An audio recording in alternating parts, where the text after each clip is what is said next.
Okay, so I'm starting with the raw data here. I added and deleted a bunch of sheets. I was trying to figure out what the hell I was doing.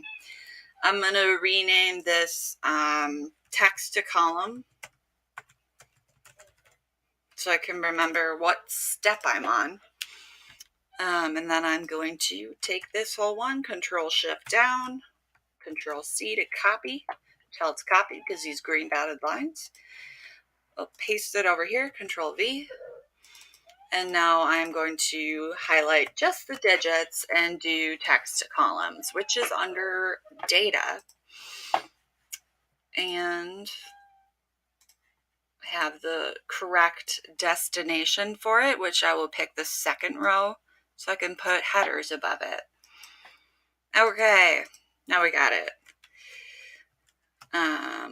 Month, day, year.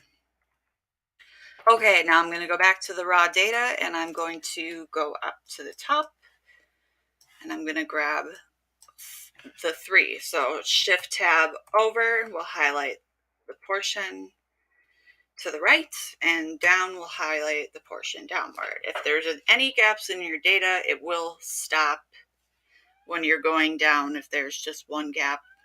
But yeah, that's not for now, it's future reference. Okay, Control C, shot, copy, and I'm gonna put it here. Okay, so now we need to make a pivot table. And we want it to, she says in there, to make it from 1955 through 2017. So I'm just going to keep going down here.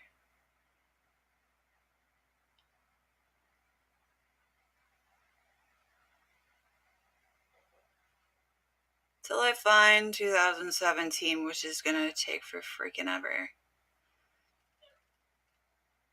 Oh no, you know what I can do is I like the whole thing and then I can filter it. So I can filter this column. Oh, I already took care of that, huh? I already copied only 1955 to 2017 somehow. Or I started at 55. So just double check here. The raw data started in 54.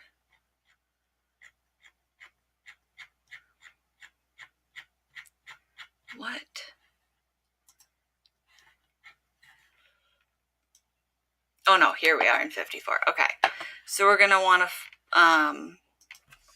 the way we can get rid of this is to highlight it all and select filter. Oh yeah, and then it'll put these little arrows here, right? So now I'm going to do the drop down on the year and I'm going to unselect 1954 and 2018. Okay, so now we have only 1955 onward. I'm going to copy this, Control C, make a new sheet and paste. And this one I'll call 55 to 2017. How about that? So now I'll make a pivot table.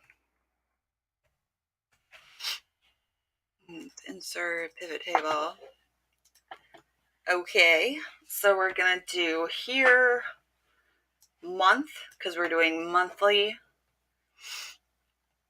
And this is automatically going to select all the months that are in that record of 55 to 2017.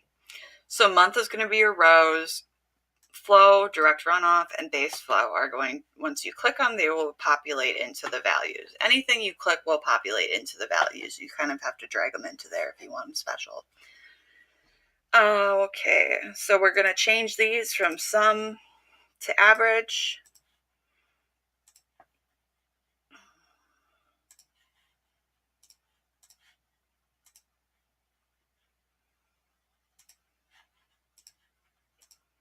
Okay, So now we got our averages, monthly averages. We can copy this data here, and I'm going to put it in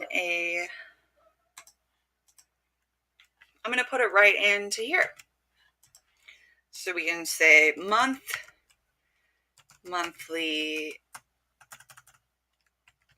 average. I'm just, it's monthly. Okay. So average flow, average runoff, and average base flow. Okay. So now to make this graph, we're going to go to insert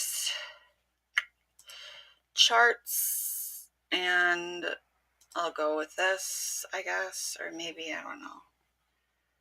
Click layout. Change chart type. Maybe we should make it scatter with straight lines. That's probably what she would prefer, scatter with straight lines. I don't know. Okay, so right click in this and you go to select data, and data range. You can go like this if you want to. Oh, look, and it populates your columns. So the horizontal, wow, okay, the horizontal axis labels are already in here for all of them. Isn't that lovely?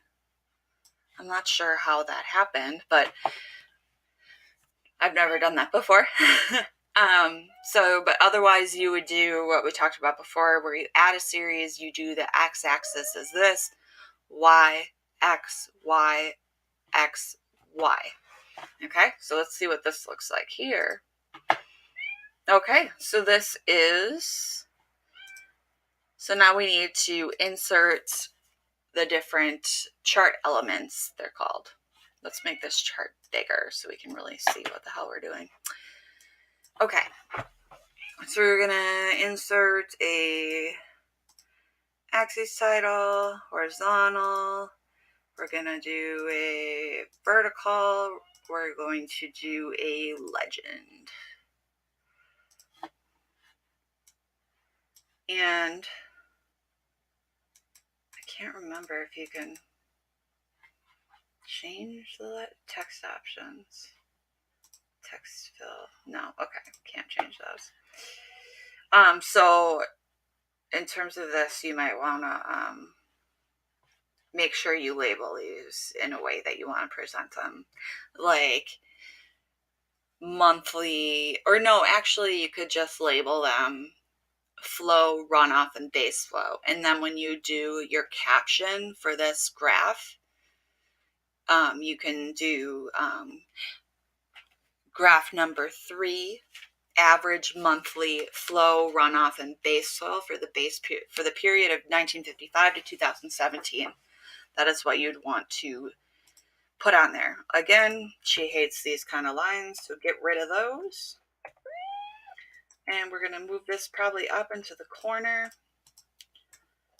Also, because scientific papers use captions and not like titles, we can get rid of title as well. The only titles that really matter are the axis title.